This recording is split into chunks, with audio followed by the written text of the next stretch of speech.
YouTube family, welcome back to another video. As you guys can see, I already prepped my client nail, primed the nail, everything is ready for acrylic application. Today we're going to be using Gianna on this set. This is a very soft pink, and as you guys know, everything I use will be in the description box below. So before I start working, the first thing I do is completely saturate my brush. Then I'm going to tap towards my client. Then the opposite side of the brush, I'm going to press and bounce and pick up a bead.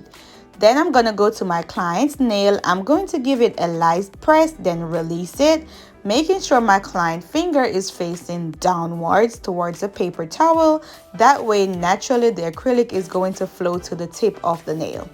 Whenever you apply your acrylic, try to make sure the back of the bead is flat. That way, when you come in with your second bead, it's going to have a nice smooth transition. Sometimes we leave like a hump in the back, and then when we come in with our second bead, it sometimes shows through. So you want to make sure that the first bead, the back of it is nice and flat, or at least as low as possible. Then I'm going to come in with my cuticle bead. I'm going to place that just above the cuticle. Then I'm going to tap the acrylic back in the cuticle area, making sure I keep that acrylic off the client's skin because we don't want any lifting. Whenever I'm working my bead, I'm giving this acrylic very gentle strokes, gentle taps, and just kind of guiding the acrylic. You don't want to overwork the powder because the powder is already doing the work for you.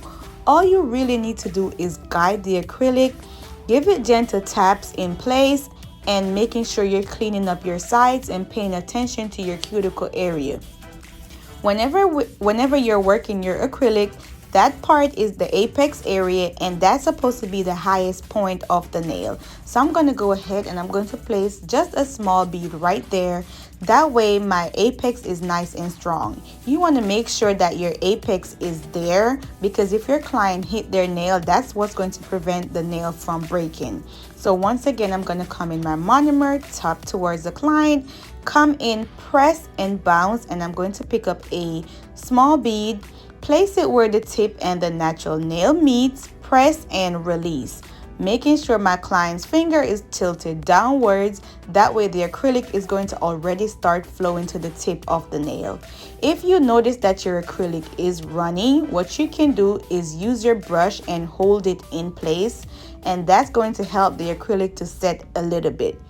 Also, whenever you tap your acrylic, you can just keep tapping it and go into your paper towel. That you're basically draining the liquid from the powder. So you can also just keep tapping and go into your monomer.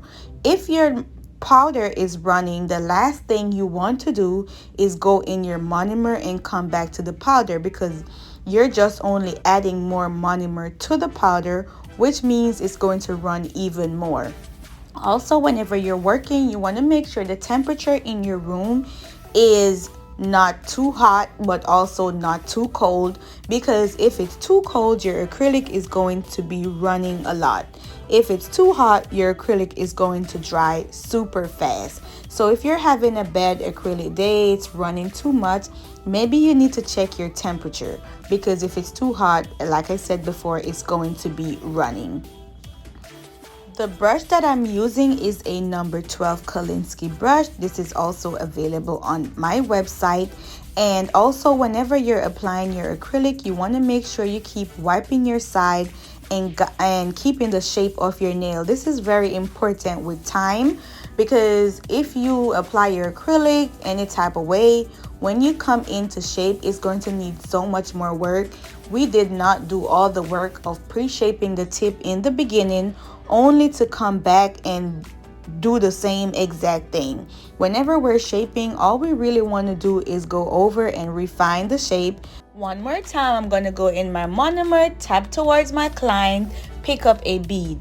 If I pick up a bead and I notice that it's too runny, I drain the bead in my paper towel before I set it down on my client's nail. The paper towel that I'm using is Viva paper towel. You always want to make sure you're working with a paper towel that's going to remove the acrylic from the brush and also drain the monomer from the brush properly. Whenever you're getting your paper towel, make sure it's the one that's marked cloth. So I use the Viva paper towel and it's marked cloth. So make sure you're also paying attention to that.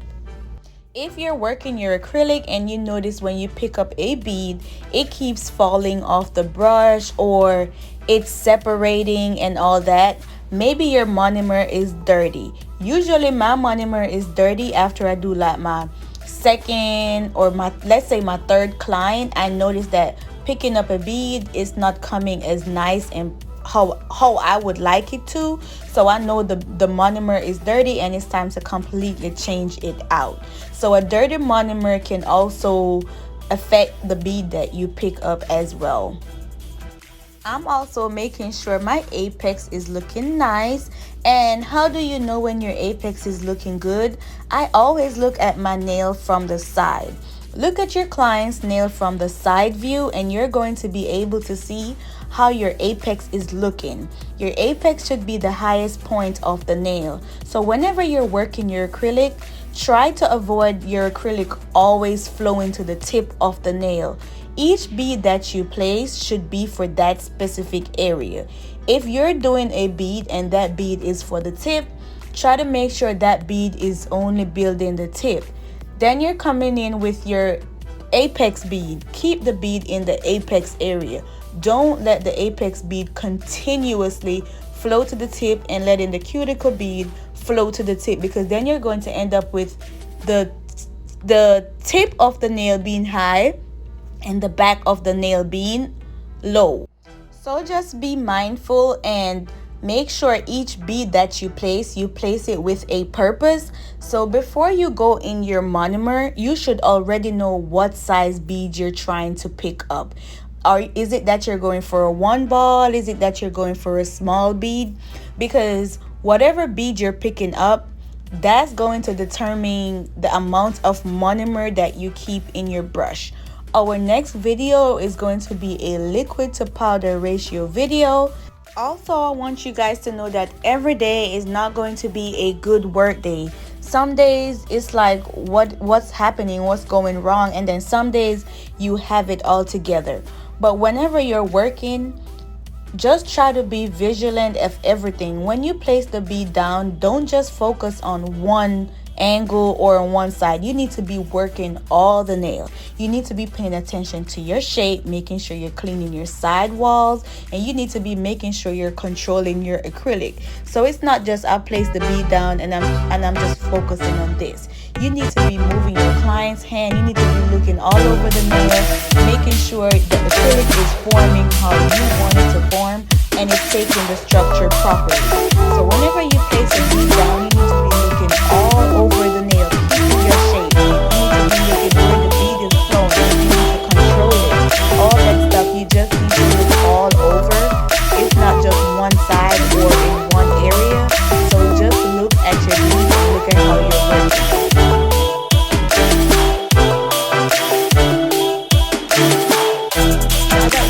Our application, I'm just going to come in with my 100 grit hand file.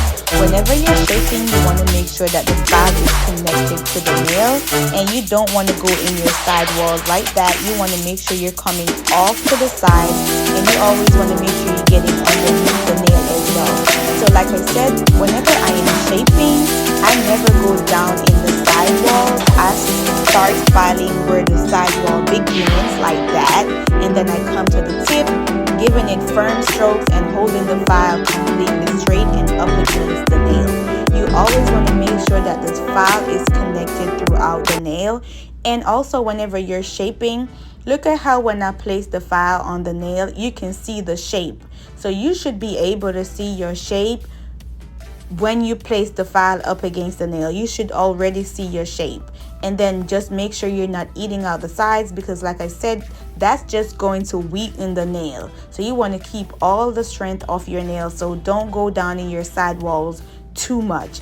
Make sure you get underneath as well, because whatever that's underneath, that's going to reflect on the top of the nail as well. I'm going to let you guys finish watching the rest of the video. Make sure you guys hit that like button right now. Make sure you're subscribed to the channel. And make sure you leave in the comments in the comment section. Let me know what you guys think. And also, I'm rounding off the tips of the nail because she didn't want them to be too pointy. So if I have a client that requests, okay, I want stilettos, but I don't want them to be pointy, but also they're not trying to go for almond, what I do is I go ahead and I get my stiletto shape in first, and then I just round the tip off just a little bit. So I'm not trying to do anything. All I'm doing is getting my stiletto in first, then I come in with my hand file and I just take a little bit, like, you know, round the tip off.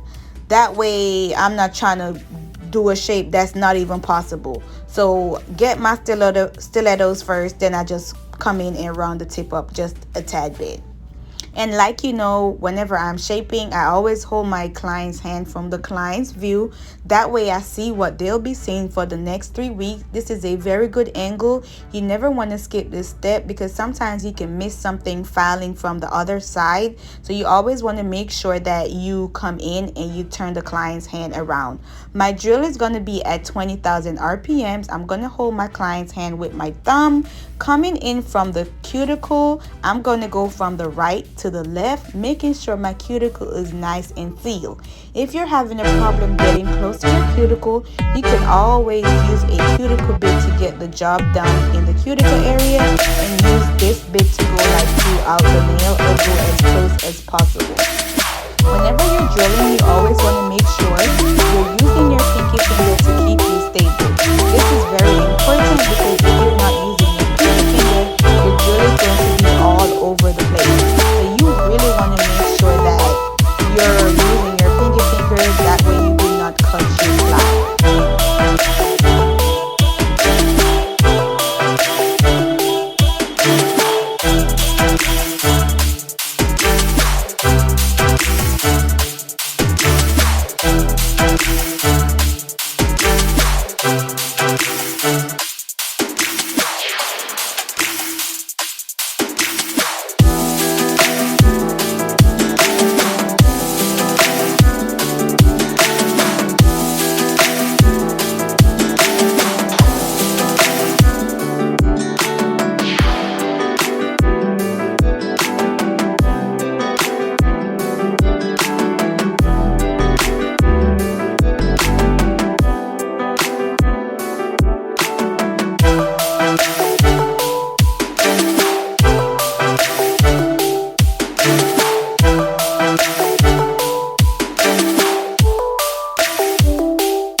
Now that I'm done with my drilling, I did go in, clean my client's nail off, buff. First I buffed it, clean up everything, making sure my work area is free of any dust.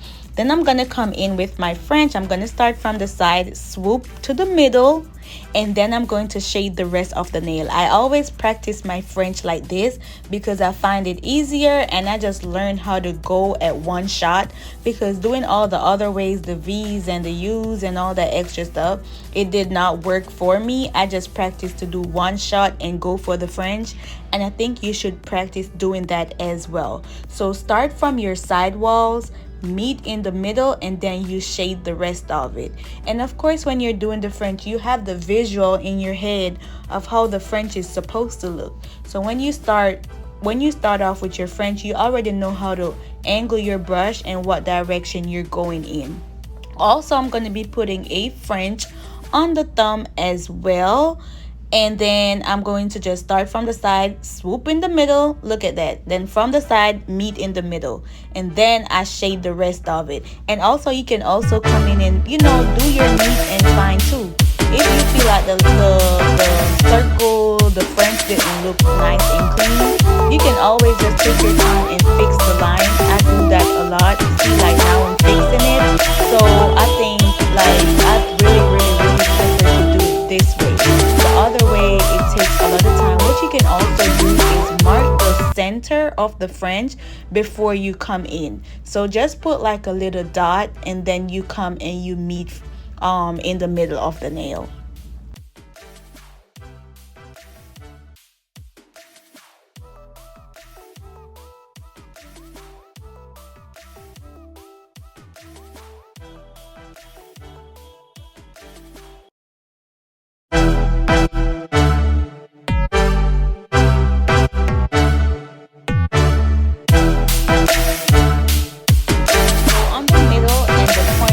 I'm just going to have like lines at the side, and I'm also going to come in with like 3 different lines as well.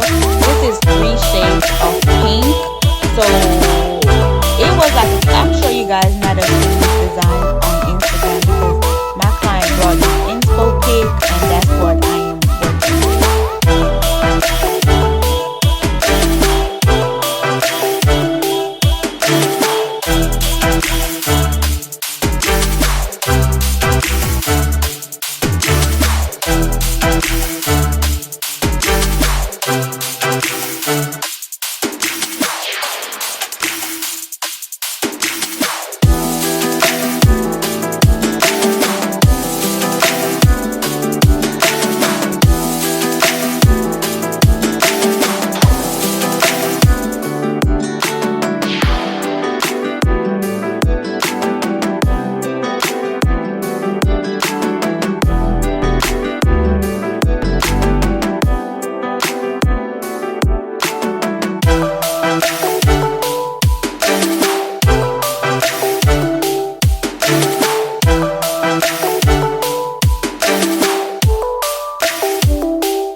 top coat, as you guys know, whenever I'm done applying my top coat, I do go in and I wipe the sides of the nail, making sure there's no top coat leaks off the sides, spoiling the shape. So I'm just gonna